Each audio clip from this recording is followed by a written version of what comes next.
Salut, c'est Quentin. Dans cette vidéo, je vais te partager comment reconstruire entièrement ce workflow qui permet de récupérer les nouvelles entreprises et cela de manière totalement automatisée et totalement gratuite en utilisant N8N, sachant que c'est un workflow que j'ai réalisé pour un client.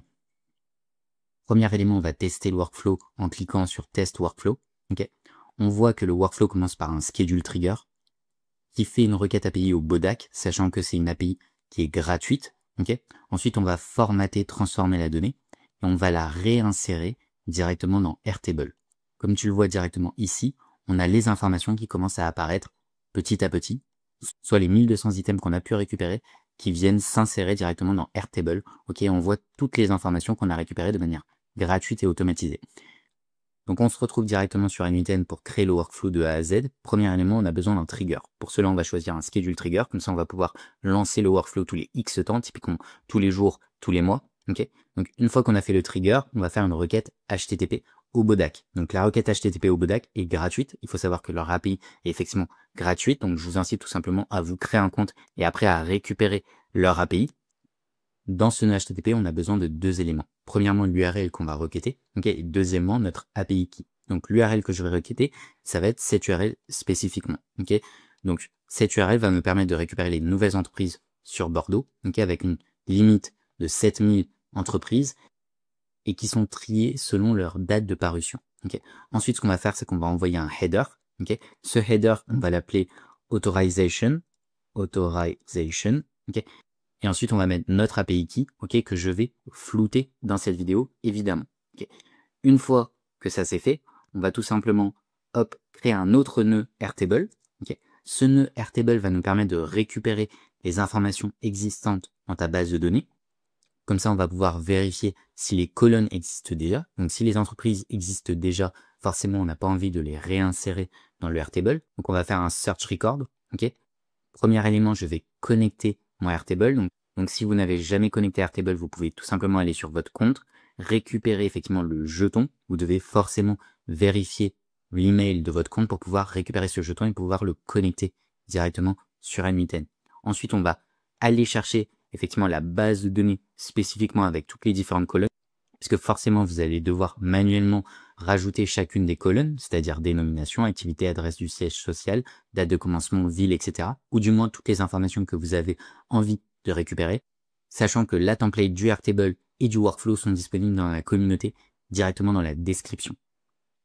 Donc l'opération qu'on va réaliser, c'est un search, donc c'est une recherche. Ensuite, on va aller chercher notre base de données. Donc notre base de données que j'ai appelée nouvelle boîte YouTube, comme tu le vois juste ici. Une fois que c'est fait, je vais choisir la table qui est appelée table 1 et je vais faire return all pour pouvoir récupérer tous les différents records existants. Okay, donc toutes les différentes lignes existantes et pouvoir supprimer les anciennes lignes. Une fois que c'est fait, je vais aller dans un nœud code, okay, pour pouvoir trier l'information. Donc ce que je fais souvent pour les nœuds code directement sur N8N, c'est que je vais demander à ChatGPT et je vais lui dire ok, je veux faire ça, je prends tel élément en entrée, j'aimerais avoir tel élément en sortie. En l'occurrence, on a envie d'avoir un nœud qui nous permet de trier les informations, donc les informations qu'on va récupérer via la requête HTTP à l'API du Bodak, okay, et pour cela, j'utilise spécifiquement ce code. Okay. Ensuite, une fois que c'est fait, on va mettre un deuxième code. Ce deuxième code est extrêmement important, il va nous permettre effectivement de récupérer uniquement les nouvelles entreprises. Donc quand je dis nouvelles, c'est des entreprises qui datent d'il y a un mois. Donc pour cela, on va récupérer premièrement la date du jour. On va faire const now est égal new date. Okay. Une fois que c'est fait, on calcule la date limite un mois avant aujourd'hui. Donc pour cela, on fait const one month ago est égal à new date now. One month ago point set month one month ago dot get month minus one. Ok.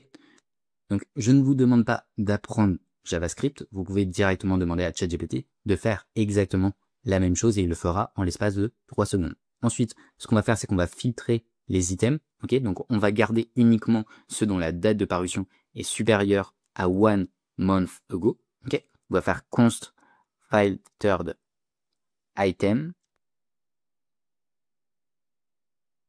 est égal items.filter item tac const date parution est égal new date item dot json dot date parution. Ensuite, on va faire un petit return date parution supérieure à 1 month ago. OK. Ensuite, ce qu'on va faire, c'est qu'on va faire un return filter items. Okay. Donc cette fois-ci, ça va nous permettre effectivement de filtrer, comme je viens de te le mentionner. Une fois que c'est fait, hop, on va faire un nœud merge. Donc le nœud merge va nous permettre effectivement de connecter les deux points de données. Donc le point de données du code que tu vois juste ici et le point de données du Airtable. OK. Hop, hop, on va faire append output items of each input one after the other. Une fois que c'est fait, on va tout simplement supprimer les doublons. Donc pour supprimer les doublons, on va à nouveau utiliser un code. Ne vous inquiétez pas sur les codes, ils sont directement disponibles dans la template du workflow. C'est-à-dire que quand vous importez un workflow, vous récupérez le code à l'intérieur des nœuds codes, évidemment. Une fois que c'est fait, on va tout simplement réinsérer l'information dans un nœud Airtable. On va rechercher le même nœud Airtable pour pouvoir rajouter les nouvelles informations qui ont été récupérées via l'API du Bodak. Donc pour cela, on va tout simplement faire un create record. OK. Ensuite, hop, on va retrouver notre credentials spécifique pour ce Airtable. On va prendre une opération create pour créer effectivement les différentes lignes. Ensuite, on va mettre la base de données, donc la base de données qui va être nouvelle boîte YouTube.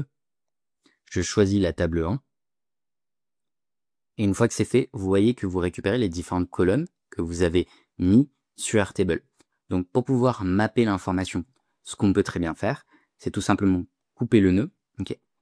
CTRL S, tester le workflow pour pouvoir récupérer l'information et après tout simplement pouvoir la drag and drop directement dans les différentes colonnes dans Airtable. Donc maintenant je vais pouvoir reconnecter le nœud code au nœud Airtable, OK. Et je vais pouvoir effectivement mapper toutes les informations. Donc si vous voulez par exemple récupérer le numéro d'identification, vous pouvez tout simplement le prendre et le drag and drop dans la colonne qui correspond. Donc je ne vais pas le faire pour chacune des variables parce que ça prend trop de temps à le faire en vidéo et ça n'a pas forcément de plus-value, mais vous voyez que c'est pas compliqué du tout de pouvoir drag and drop les nouvelles informations. J'espère que cette vidéo vous a plu et vous a été utile. Si c'est le cas, vous pouvez liker et vous abonner. Et si vous avez un projet IA dans le contexte de votre entreprise, vous pouvez prendre un rendez-vous avec moi directement dans la description pour qu'on puisse en discuter.